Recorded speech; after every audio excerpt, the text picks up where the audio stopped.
And we are back here on the GSMC football podcast. And for the second part of the show, we're going to talk about why the Eagles have a better chance of beating the Chiefs this time around. Obviously, this is the second time these two teams will be meeting in the Super Bowl in a few years. But I do believe that the Eagles have a better chance to knock off the Chiefs this time. And I think a lot of people have those same feelings as well. Now, reason number one is Saquon Barkley. Saquon Barkley, I mean, he has had an unbelievable season. There's no question about it. And he was probably the best signing of the offseason. Not probably, he was. Because of the impact that he had on this team. Now, the Eagles, they were a pretty good rushing team in 2022. I mean, I think they were still one of the best. But I feel like with Barkley, that running game has been taken to new heights. The New Heights podcast. And I feel like the Chiefs will have their hands full with Barkley.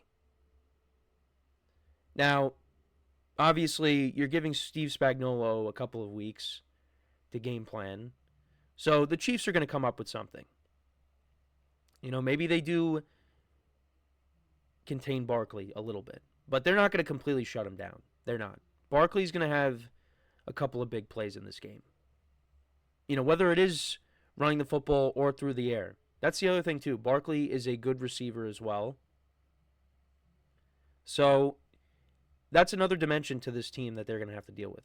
On top of already, you have to deal with A.J. Brown, and you got to deal with Devontae Smith and Dallas Goedert, and Jalen Hurts if he runs with the football.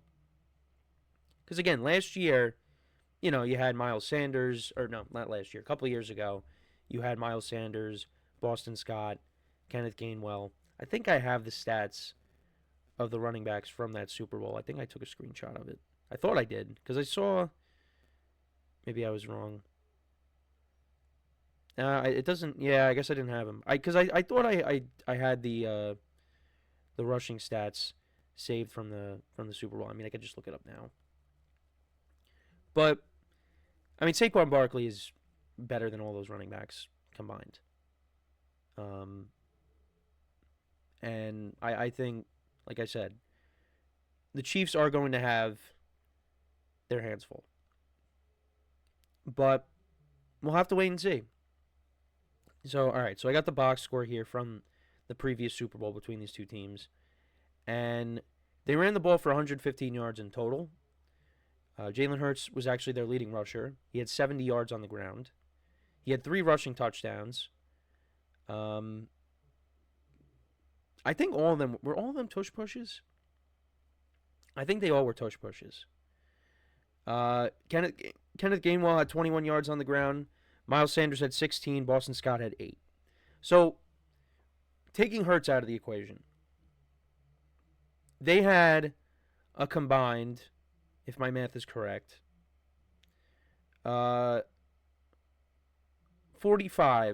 rushing touchdowns, or 45 rushing yards. Yeah, 45 rushing touchdowns in the game. Yeah, they had 45 rushing yards. 3 running backs combined. That's not going to happen in this game. Saquon Barkley is going to get over that. Now, there has been a game where he had 1 rushing yard, because I saw a clip from the New Heights podcast when they had Barkley on, and they asked him the question if an average person could get 1 yard as a running back. And, you know, Barkley said, you know, maybe. But then he said, you know what, there was one game, and it was against the Jets, where he had, what did he have, like 13? I think it was 13 carries for 1 yard. He said, yeah, never mind. So, yeah, there has been games where Barkley has been shut down, but I don't think the Chiefs are going to shut him down. I think Barkley is going to have a good game. So, that's one reason. And then the other reason is this defense. This defense has been one of the most improved units from year to year. You know, because last year, I mean, towards the end of the season, the Eagles' defense was horrible. It was bad. And Vic Fangio has done a great job with this defense. Because in the beginning of the year, it got off to a rough start, but the defense needed some time to gel, and it did eventually gel. And now, they're one of the best in the league. Their pass defense is really good. That's from their pass defense to their front four. They could be getting Brandon Graham back for this game. Now, if he does come back, he's not going to play that much. He's going to be on a limited snap count. But they're a solid unit. Jalen Carter. Look at what he's done very well in the postseason. Nolan Smith coming off the edge. This pass rush gets after you. And the pass rush that they had against Mahomes in the previous Super Bowl was pretty good too, because you had, at least 4 guys with double-digit sacks. You had Hassan Reddick, you had Fletcher Cox, Brandon Graham. Who else? Who else am I missing? I don't think. Josh Sweat, who they still have. So, yeah, this pass rush is going to get after Mahomes. And I think I've said it. What worries me going into this game for the Chiefs is a little bit of the offensive line.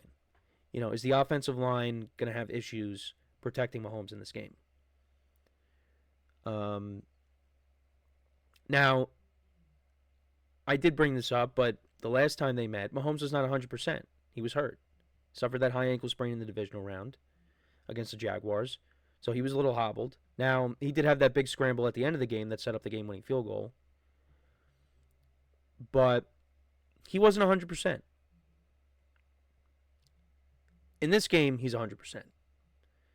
So you got to factor that in. And, Mahomes was using his legs on Sunday, and he's going to be using it a ton.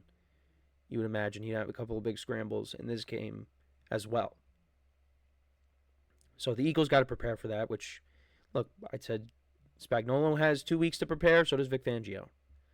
But I think this defense, from their secondary to their linebackers to their front four, it's a solid unit. And, also you got Zach Bond, who's an underrated signing, one of their linebackers, who made an All-Pro. Like I said, they are a solid unit. And, Howie Roseman, they did a great job fixing this defense. You drafted the 2 young corners. Like I said, you signed Zach Bond. And, like I said, it's made a difference. And they changed their coordinators. I said going into the year, this Eagles team was going to be really good.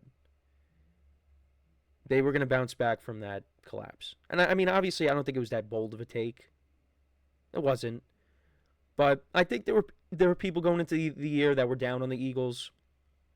Didn't trust Nick Sirianni. Didn't trust Jalen Hurts. I think there's still some reasons not to trust Jalen Hurts. But, Jalen Hurts had a good game on Sunday. And he hasn't turned the ball over. So, and I get it. Because there are some games where, the stats, he doesn't light it up with the stats. But there are some games where he doesn't have to. When you have Saquon Barkley running the football like he's running it. Look at Jimmy Garoppolo in the championship game back in 2019 against the Packers. Raheem Mostert had over 200 yards rushing. And what, you're just going to take the ball out of his hands and put it in Garoppolo's hands when, you got that working? Now, no offense to Garoppolo, but I'm just saying, Garoppolo, what did he complete, 2 passes in that game? So, that's the thing. The Eagles' running game is the best that it's been in the Jalen Hurts era. Because he's a part of it, but you also have an all-world talent in Saquon Barkley.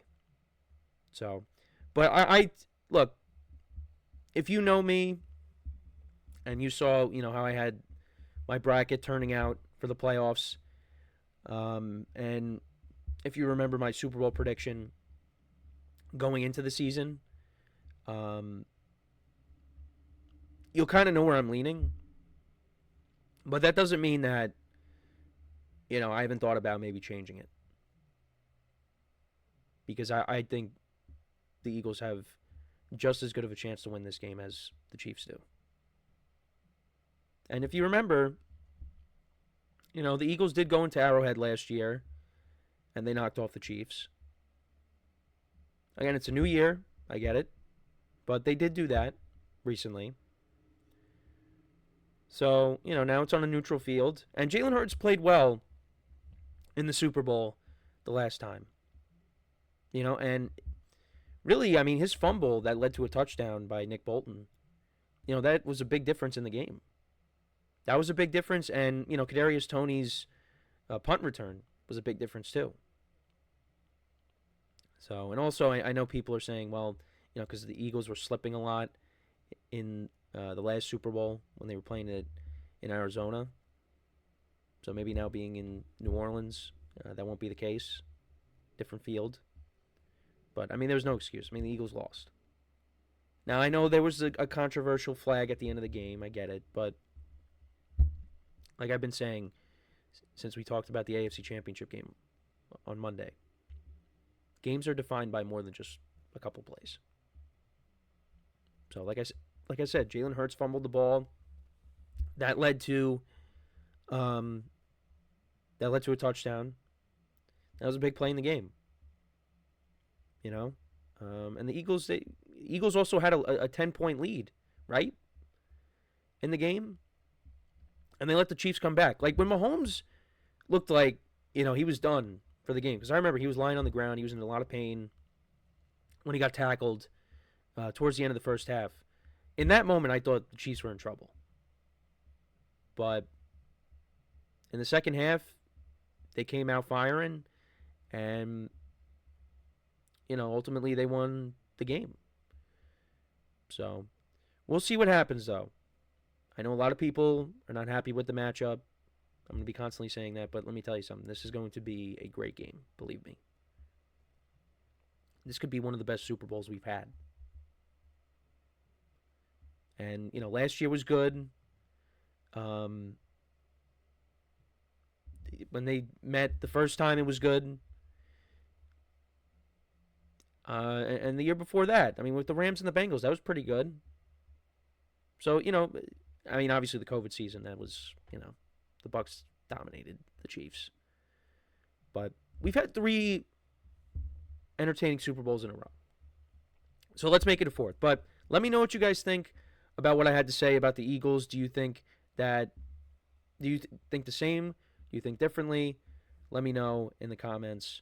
So we are going to take, before we go to break, my apologies. Before we go to break, just want to remind you guys once again to tip or donate and get your comments recognized. Make sure to hit that super chat button in the chat if you want to see me acknowledge any thought or comment you may have throughout the live broadcast. It makes the show more lively, more entertaining between myself, the host, and you guys, the viewers. We appreciate you guys' viewership each and every day. So any contribution you can make to the show means the world to us as we put out content for you guys each and every day. And also, the other way to help out the show is by going to the link at the bottom of the show segment on the ticker, GSMCPodcast.net. That is GSMCPodcast.net. So when we come back from our next break, we will talk about the New Orleans Saints. No, that's the 4th segment. We'll be talking about who is the biggest letdown in the playoffs this season. What teams, that made the playoffs just, their performance was disappointing. We'll go over that when we come back. So with that being said, stick around, and we'll be right back here on the GSMC Football Podcast.